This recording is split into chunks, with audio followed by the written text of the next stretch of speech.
Hello everyone, good morning, welcome to my channel lovely Rikta. আমি লিখতে চলেছি তোমাদের সামনে আনাদার একটি ব্লগ নিয়ে। আজ দিনটা হচ্ছে শনিবার, 3 জানুয়ারি। তো দেখো সকাল বেলায় কলকাতার এদিকে কিন্তু প্রচণ্ড গরম। আমরা কিন্তু কেউ সোয়েটার গায়ে দিয়ে নেই, না দুষ্টু না মিষ্টু। হ্যাঁ, মিষ্টুর গায়ে রয়েছে কিছু, কিন্তু আমরা একদমই বলতে গেলে প্লেন জামা কাপড় পরেই গরমকালের মতনই রয়েছি। আর আমরা অনেক সকালে উঠেছি, আর বাইরে প্রচণ্ড রোদ উঠেছে। এত ভালো লাগছে যে ঘুরে কতটা আনন্দ হবে। তো সকালবেলা দেখতেই পেলে যে আমরা চা বিস্কুট খেলাম, দুষ্টুকে ম্যাগি খাইয়ে নিয়েছি, মিষ্টুরকেও দুধ খাইয়ে দিয়েছি। আর এখন আমরা সবাই রেডি হয়ে গেছি। তো ভাইকে বললাম আমাদের একটুখানি লুকসগুলো একটু শেয়ার করে দে। তো ভাই আমাকে একটু ভিডিও করে দিল ফুল লুকসটা। আর আমি জিন্সটা তো পুরনো জিন্সই পরেছি। এই জিন্সটা আমার প্রায় 9 বছর 10 বছর ধরে আমি টানা পরে যাচ্ছি। আর সুরজিৎ রেডি, আমি একটা নতুন টপ পরেছি। কেমন লাগছিল আমাদের অবশ্যই কমেন্টস করে জানিও। আর ওখান থেকে বেরিয়ে আমাদের যেহেতু অটো ধরতে হয়, তো অটো ধরে ছুটে চলে এসেছি অটো স্ট্যান্ডে। মাথার উপর দিয়ে যে ব্রিজটা যাচ্ছে ওটাই কিন্তু মেট্রো লাইন। তো এখন আমরা নামবো, নেমে আমরা কিছু আগে খাওয়া দাওয়া করবো, কারণ বাড়িতে শুধু চাই খেয়েছি, আর তো কিছু খাওয়া দাওয়া হয়নি, শুধু মেয়েগুলোকে খাইয়ে নিয়েছি। তো এখানে দেখলাম সাউথ ইন্ডিয়ান একটা স্ট্রিট ফুড রয়েছে, তো সেখান থেকে আমি নিয়েছি সাম্বার বড়া, আমার ভাই নিয়েছে ইডলি। তো আমরা মিক্স করে নিয়েছিলাম লাস্টে। ভাইকে একটা আমি এখান থেকে সাম্বার বড়া, আর ভাইয়ের ওখান থেকে একটা ইডলি আমি নিয়ে নিয়েছিলাম। আর বৌদি আর সুরজিৎ খেয়েছে ধোসা। আমরা এখন রবীন্দ্র সরোবরে বসে আছি, যাবো রবীন্দ্র সরোবর। বড় মেয়ে আর বৌদি নেই, কারণ স্ক্যাম হয়ে গেছে আমাদের।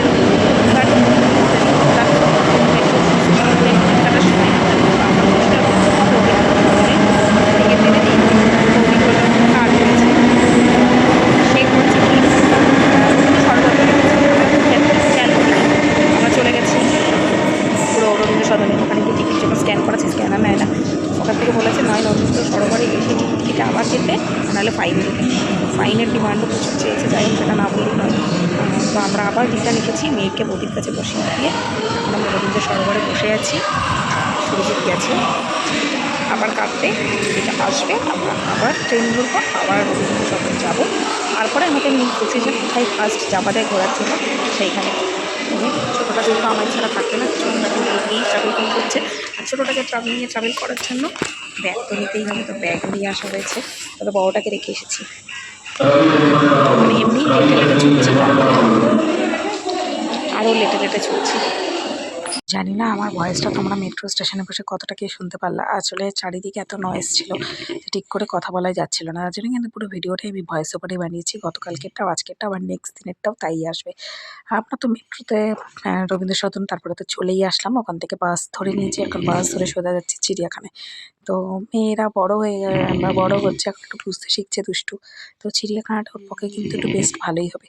আর এখান দিয়ে যখন চিড়িয়াখানা দিয়ে যাচ্ছিলাম, আমরা বেশ ভালোই একটা সিট পেয়ে গেছিলাম ফ্রন্ট সিটের দিকে। তো সবাই আমরা বসে আরামসে যেতে পেরেছিলাম। আর এখান থেকে গড়ের মাঠ, রেসের মাঠ, ভিক্টোরিয়া, তারপরে এগুলো সব দেখতে দেখতে যাচ্ছিলাম। এমনকি পার্ক স্ট্রিটের ওপর দিয়ে চার্চ যেটা আছে সেইগুলোও দেখতে দেখতে যাচ্ছিলাম। বেশ ভালো লাগছিল। ক্যামেরাতে জানি না কতটা কি আমি করেছিলাম রেকর্ডিং। এখানে দেখতে পাচ্ছ মেলা বসেছে, তোমাদেরকে ফেরার পথে আমি অবশ্যই এখান থেকে ঘুরিয়ে নিয়ে যাব। আমি ভাবছিলাম এই দিকটা একটুখানি ভিক্টোরিয়াটা শেয়ার করব, কিন্তু না, এটা শেয়ার করা গেল না। ভিক্টোরিয়াটা উল্টো সাইডে ছিল, আর ক্যামেরাটা ঠিক করা যাচ্ছিল না, কারণ কাচের ওপর প্রিন্ট করা ছিল। আর দেখো পাশে কতগুলো ঘোড়ার গাড়ি দাঁড়িয়েছিল। দুষ্টু দুষ্টু, মানে দুষ্টুই এই ট্রিপটাকে ভীষণ এনজয় করেছে, ভীষণ। আমাদের সবার থেকে বেশি দুষ্টুর কাছে বেশি ভালো লেগেছে। তো আমরা এখন পৌঁছে গেছি, আর আমরা বাইরেতেই কিছু টুকটাক খাবার দাবার কিনে নিয়েছি, যেমন জল, কেক, লেজের প্যাকেট, এগুলো। তো এখন আমরা এন্টার করে নিয়েছি। আমরা ফ্রন্ট গেট দিয়ে ঢুকিনি, আমরা ব্যাক সাইড দিয়ে ঢুকেছি। আর ঢুকে সর্বপ্রথম দেখে নিয়েছিলাম কিছু হরিণ, তারপরে কুমির। কুমিরগুলো এমনভাবে বসে আছে মনে হচ্ছে না পাথর জলতে নড়তে পারছে না। দুষ্টু কিছুতে বিশ্বাস করতে পারছিলেন যে ওগুলোকে জীবন্ত। তারপরে একটা জায়গায় একটা কুমির কি মতিভ্রম হয়েছিল, তাই না। এখানে সবই হরিণ রয়েছে, হরিণই দেখতে পাচ্ছিলাম। ভালো লাগছিল না চিড়িয়াখানাটা, কেন জানি না। মনে হচ্ছে না সবাই একটু বয়স্ক হয়ে গেছে, সব পুরনো হয়ে গেছে, নতুনত্ব বলতে কিছুই নেই। তো যাই দেখেছি, আমাদের থেকে দুষ্টু ভীষণ এনজয় করেছে। দুষ্টুর কাছে এগুলো সব কিছুই নতুনত্ব ছিল। এখানেও অনেক পাখি টাখি রয়েছিল, সবাই ঘুরঘুর করছিল। আর এখানে একটা ইঁদুর রয়েছিল বড় টাইপের, এটাকে নাকি কি বেশ বলে, আমার ঠিক মাথায় আসছে না নামটা। আর এই পাশে দেখো সব বড় বড় বুনো হরিণ টাইপের ছিল, বেশিরভাগই হরিণই। তো একটা জায়গায় দেখলাম যে একটা কুমির জলের মধ্যে নামলো। দুষ্টু তখন বুঝলো যে হ্যাঁ সত্যিই তো কুমিরগুলো নড়ে আর কুমিরগুলো জলে নামছে। তো তখন ওই জিনিসটাকেই ও ভীষণ পরিমাণে এনজয় করেছে। তারপরে আমরা সাপের মিউজিয়াম যেটা রয়েছে সাপ রাখা, সেখানে চলে এসেছিলাম। সাপগুলোকে অনেক কষ্টে দেখতে হচ্ছিল, কারণ সব কটাই কিনা নড়ছিল না, চড়ছিল না, একটা কোনায় ঘুপটি মেরে বসেছিল। আমাদের চোখ বা বাবা যাওয়া পৌঁছাচ্ছিল, কিন্তু দুষ্টুর চোখ অত সহজে ক্যাচ করতে পারছিল না। তো সেই যাই হোক, কষ্ট মষ্ট করে এসেছি যখন, মেয়েটাকে সব কিছুই দেখানোর চেষ্টা করছি, আর আমিও যতটা পেরেছি মেয়ে সামলিয়ে সব কটাকে দেখানো, ভিডিও করার চেষ্টা করেছি। তো দেখো এখানে কিন্তু মনিটর লিজার্ড দেখলাম, দুষ্টুকে সব কিছু দেখাচ্ছিলাম, বোঝাচ্ছিলাম, সব কিছু করছিলাম। আর আমার ভাইয়ের কাছে একটা ব্যাগ দিয়ে রেখেছিলাম, আর ছোটোটা ছিল সুরজিতের কাছে। ছোটোটাও কিছু কিছু জিনিস করেছে। আর এইখানে দেখো এইটাই হলো সব থেকে বড় আর ভয়ঙ্কর একটা সাপ। কালাসটাও সব থেকে ভয়ঙ্কর বিষাক্ত সাপ, বাট এইটা এত বড় ছিল, দুষ্টু ভীষণ ওই করেছিল। আর এখানে একটা জলহস্তিকে দেখতে পেয়েছি। জলহস্তিটা এখান দিয়ে সামনে দিয়ে হেঁটে হেঁটে গেল, আর ওইখানটা দিয়ে জলহস্তিটা এখন ওপরে উঠবে। আর দুষ্টু দেখে বলছে মা এটা কত বড়। আমি বলছি হ্যাঁ এগুলো এরকমই বড় হয়। তো দেখো জলহস্তি জল থেকে উঠে পড়েছে। মানুষ কিন্তু ঠিকই বলে জলহস্তি একটা ভালো একটা প্রবাদ আছে না, সেরকম আমার মুখে মানে পেটে আসছে, মুখে আসছে না। তো আমরা এখন ফাইনালি একটা জায়গায় এসে বসেছি। সুরজিৎ তার বৌদি গেছে আমাদের জন্য কিছু খাবার আনতে দুপুরবেলা লাঞ্চ করার জন্য। আমি একটুখানি দুষ্টুকে একটা লেস আর মিষ্টুকে একটু দুধ গুলিয়ে দিলাম, ও খেয়ে নিল। তারপরে দেখো আমাদের লাঞ্চ চলে এসেছে। এখানে ভেতর থেকে যা লাঞ্চ পেয়েছে তাই। এখানে রয়েছে হটডগ আর তার সাথে রয়েছে প্যাটিস, সবই চিকেনের ছিল। আর দুষ্টুর একটা কিন্তু পেস্ট্রি নিয়ে আসা হয়েছে, তো এটাই ও খেয়ে নিল। তারপরে একটা কিন্তু প্যাঁচার মিউজিয়াম করা ছিল, প্যাঁচার পেটের ভেতর ঢুকতে হবে।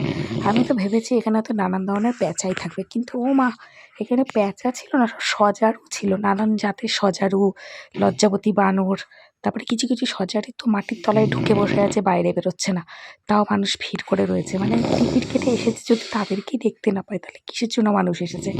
ওই কোনার মধ্যে বানর রয়েছে, আর বানরের নাম নাকি লজ্জাবতী, ভাবা যায়। এই কোনো রকম ঘুরে ঘুরে দেখছি। বাঘ দেখতে গেছি, বাঘও একটা জায়গায় ঘুমটি মেরে বসে আছে। তার শুধু হরিণটা, জিরাফটা, এইগুলোই একটুখানি চোখের সামনে। আর পাখিগুলো দেখে সব থেকে বেশি আনন্দিত হয়েছে কিন্তু মিষ্টু। এখানে একটা বাঘ রয়েছে, সেই বাঘটাকে একদম ভেতরে। এই যে এখানে কিছু পাখি রয়েছে, ম্যাকাও, তারপরে কাকাতুয়া, বুলবুলি, এই পাখিগুলো প্রচুর কাচর মাচর করছিল। তারপরে ওট পাখি ছিল। সব কিছু দেখে মিষ্টু প্রচণ্ড এনজয় করেছে যে পাখিগুলো ডাকছে, পাখি উঠছে, কারণ ওকে তো বেশিরভাগ পাখিই দেখানো হয়, আর ও রাস্তায় বেরোলে পাখিই দেখে বেশিরভাগ। তো ওর কাছে সব থেকে যে ফেভারিট চিড়িয়াখানা সেটা লেগেছে পাখি। আর এখন আমরা ঢুকছি কিন্তু জিরাফ ওয়ার্ল্ডে। তো এইখানে জিরাফটা দেখে দুষ্ট প্রচণ্ড অবাক হয়ে গেছে, আর আমি ভেবেছিলাম প্রথমে এটা স্ট্যাচু। তারপরে দেখলাম গায়ে কাছে গিয়ে যে এটার মুখটা নাড়াচ্ছে, জাবর কাটছে, আর গা দিয়ে প্রচণ্ড গন্ধ বেরোচ্ছে। তখন আমি দুষ্টুকে বললাম এটা স্ট্যাচু না রে মা, এটা সত্যিকারেরই দাঁড়িয়ে আছে, কত বড় না। ওকে কিন্তু একা সিঙ্গেলই রেখেছিল। আর এখন আমরা ময়ূর দেখতে এসেছি। এখানে একটা ময়ূর পাখনা মেলে অনেকক্ষণ ধরে ছিল, এমনকি গোল গোল ঘুরে ঘুরে নাচছিল। তো তার ভালো লাগলো, আমার তো বেশ ভালো লেগেছে, দুষ্টুরও ভালো লেগেছে, মিষ্টুরও ভালো লেগেছে। তারপরে এখানে আমরা দেখতে এসেছি এখন সিংহ তো একটা সিংহ আর একটা সিংহকে জোর জবরদস্তিতে মারাপিট করে তুললো। সেই মোমেন্টটা তোমাদের সামনে আর ক্যাচ করে উঠতে পারিনি।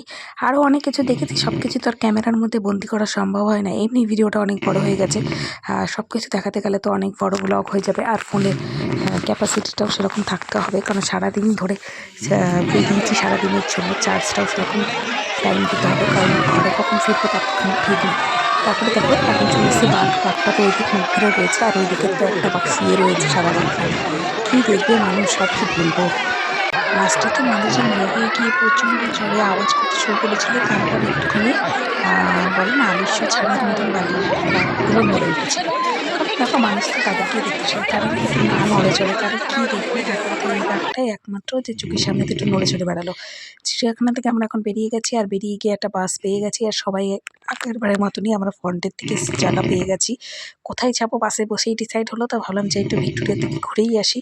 তা ভিক্টোরিয়ায় আমরা চলে এসেছি, আর ভিক্টোরিয়ায় দেখো কত লোক, মানে শনিবার ছিল তারপরে আবার বছরের প্রথম দিকের সব ডেটগুলো পড়েছে, মানে 1 জানুয়ারি, 2 জানুয়ারি, 3 জানুয়ারি। তো আমরা আসলাম, যেহেতু আমার ফোনের ব্যাটারি একটু লো ছিল, তার জন্য বেশি ভিডিও করতে পারিনি। আর একটা জায়গায় তো আমি স্ক্যাম করে ফেলেছি, মানে আজকে সারাদিনটা আমার সাথে স্ক্যামই হয়ে যাচ্ছে। ক্যামেরা চারিদিকে ঘুরিয়ে বেড়াচ্ছি, কিন্তু এদিকে ক্যামেরাটা অন করিনি, যার জন্য ভিডিও ফুটেজটা নিতেই পারিনি। পরে এডিট করার সময় বলছি ভিডিওটা করলাম, কোথায় গেল? তখন মনে পড়লো যে আমি হয়তো ক্যামেরাটাই অন করিনি। তো যাই হোক, আমরা ভিক্টোরিয়াটা ঘুরলাম, পুরোটাই ভালোভাবে ঘুরেছি, অনেক ভিডিও ফটোস তুলেছি, একটু রেস্ট করেছি, মিষ্টুকে খাইয়েছি। তারপরে ভিক্টোরিয়ার থেকে বেরিয়ে হাঁটতে হাঁটতে চলে এসেছি এখন আমরা পার্ক স্ট্রিটে। এখানে বসে রাস্তা পার করে এসে একটা বসার জায়গা আছে, এখানে সবাই দেখি খাওয়া দাওয়া করছে, ভালোই বেলা মতন বসেছে। এই হলো সেই পার্ক স্ট্রিটের বিখ্যাত লাইটিং, যেটা কিন্তু একটু পরেই জ্বলবে। প্রথমে আমরা খেয়ে নিলাম আইসক্রিম, আর তারপরে খেয়ে নিলাম একটু চা। চা হলো এনার্জি ড্রিঙ্ক। ড্রিঙ্কটা করলে কিন্তু আরও শরীরে এনার্জি আমরা পাবো ঘোরার জন্য, কারণ বললাম লম্বা লিস্ট নিয়ে বেরিয়েছি। তারপরে আমরা নেক্সট ডেস্টিনেশন হলো গিয়ে রবীন্দ্র সদন। রবীন্দ্র সদনে এসে বৌদির বাড়ি রবীন্দ্র সদন থেকে একটুখানি, ওরা প্রায় এখানে আসে, বৌদির মেয়ের ঘরের মেয়ে জামাই নিয়ে। তো বৌদি বলে চলো ওখানটা গেল তোমাদের ভালো লাগবে, ভালো ছবি ভিডিও তুলতে পারবে। তো ব্যাস বললো যখন চলেই আসলাম রবীন্দ্র সদনে, এখানটু বসলাম, ছবি ভিডিও বানালাম। আর দুষ্টু তো ভীষণ খুশি, ফোয়ারা দেখছিল, ওর কাছে সব কিছু নতুনত্ব, একটু ঘুরতে বেরোতে পেরেছে, এই তো চাই বাচ্চাদের আর কি। তারপর ওখান থেকে বেরিয়ে আমরা চলে এসেছিলাম নন্দনে। নন্দনের আর মানে কাছেই একটা জায়গাতে, মানে নন্দনের ভেতরেই আর কি, কাছে বা আগে হয় এরকম কিছু না, নন্দনের মধ্যেই হচ্ছিল সঙ্গীত মেলা। তো নানি চারিদিকে সঙ্গীতের ডেকোরেশন করা ছিল। এটা রবীন্দ্র সদনের পাশেই নন্দন পড়ে। তো নন্দনের ভেতরটা পুরোটা করলাম, এখানে পুরো ডেকোরেশনটা ছিল সঙ্গীত মেলার, বাংলার সঙ্গীত মেলা লেখাই দেখতে পাচ্ছ সব কিছু। তো আমার এখানে কিছু স্টেজ শো হচ্ছিল অনেকগুলো।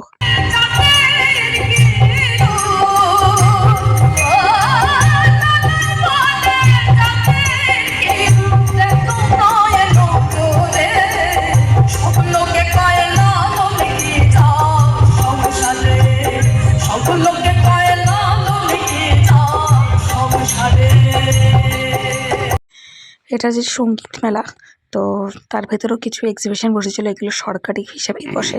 সমস্ত handmade dress, handmade jewellery, handmade cake, handmade chocolate, handmade piece, সব কিছু হ্যান্ডমেডের ওপরে সব ছিল। আর স্টেজ শো এখানে একটা দুটো না, 3-4টে হচ্ছিল। তো আমি মাত্র দুটোই রেকর্ড করেছি, আর বেশি করিনি, কারণ মিষ্টু ঘুমিয়ে পড়ছিল বারবার, ও আমার কাঁধের মধ্যে ছিল, এর জন্য বেশি রেকর্ডিং করতে পারিনি। তবে এত ভালো ডেকোরেশন ছিল, মানে বলার মতন না, খুব খুব খুব ভালো, মুগ্ধ হয়ে গেছি চারিদিকে ডেকোরেশন দেখে, সব কিছু দেখে, ফটো তুলে। মানে কিছু কিছু জায়গাতে স্কিপ করে যাচ্ছি, মোবাইলটাকে রেখে দিয়ে জাস্ট ডেকোরেশনগুলোকেই দেখছি, যে এইসব জিনিসগুলো ক্যামেরাবন্দির থেকেও বেশি স্মৃতি হয়ে থাকাটা অনেকটা জরুরি।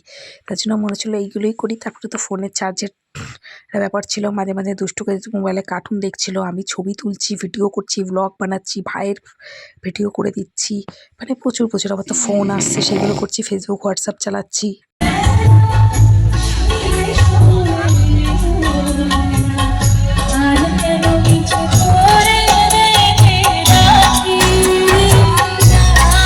যেখানে যেখানে স্টেজ শো হচ্ছিলো সেখানে চেয়ার পাতা ছিল, বসে আমরা 2-3টে গান শুনছিলাম, আবার খানিকটা এগোচ্ছিলাম।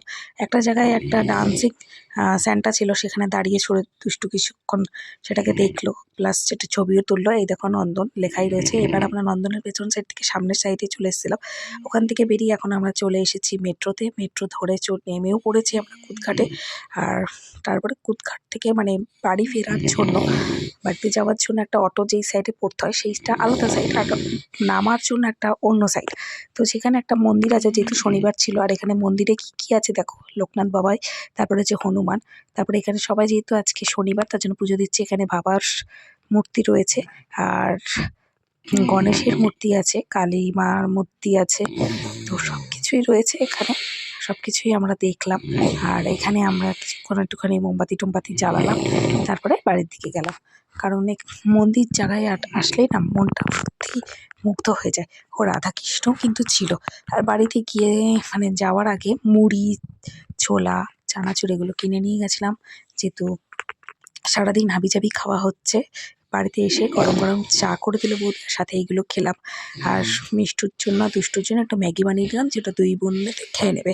তারপরে রাত্রের মেনু ডিসাইড হচ্ছিল, তো সুরজিৎ বললো চলো পরোটা করা যাক। তো আমি পরোটা মাখবো না, বললাম তুমি মেখে দাও পরোটা। তো এখানে সুরজিৎ পরোটাটাকে মেখে দিল। আর ঘড়ির কাঁটা বাড়িতে আসার পর যেন আর চলছেই না। বাড়িতে আমরা 6:30 7টার মধ্যে ঢুকে গেছিলাম। আর তারপরে একটুখানি 8টা নাগাদ চাটা খেয়ে টেয়ে ময়দা টয়দা মাখা হয়ে যাওয়ার পর একটু বেরোলাম। এখান থেকে একটুখানি নিয়েছিলাম উইংসটাকে কিনে নিলাম। আর নিয়ে এখন একটা সাইডে হাঁটতে হাঁটতে আসলাম। সেখানে ফুচকা বসেছিল, একটু ফুচকাও খেয়ে নিলাম। তবে এখানকার ফুচকা দুদিন ধরে খেলাম, দুদিনই বেশ ভালো লাগলো। এর আগের দিনও খেয়েছিলাম যেদিনকে আমরা নিউ মার্কেট গেছিলাম, আর আজকেও খেলাম, বেশ ভালোই লাগলো। আর দুষ্টুও খেলো। আমি সুরজিৎ আর দুষ্টুই বেরিয়েছিলাম হাঁটতে হাঁটতে। চারিদিকটা একটুখানি ঘুরে ঘুরে দেখছিলাম জায়গাটা কেমন, কী আছে কী না আছে। তো এই ছিল। আর বাড়িতে গিয়ে দেখছি বৌদির তো রান্না পুরো কমপ্লিট। সুরজিৎ যে ময়দাটা রেখে দিয়েছিল বৌদি পরোটা বেছে নিয়েছে। লাচ্ছা পরোটা করেছিল, আলুর তরকারি করেছিল। তো চলো আজকের খাবার দেখি, আজকের এই ভিডিওটা শেষ করছি। কেমন লাগলো অবশ্যই কমেন্টস করে জানিয়েছো। নেক্সট দিন আসছে সানডে স্পেশাল একটা ব্লগ নিয়ে। সঙ্গে থেকো, সাথে থেকো, এভাবে সাপোর্ট করতে থেকো। ভালো লাগলে ভিডিওটা লাইক শেয়ার অ্যান্ড সাবস্ক্রাইব করে দিও চ্যানেলটাকে। বাই।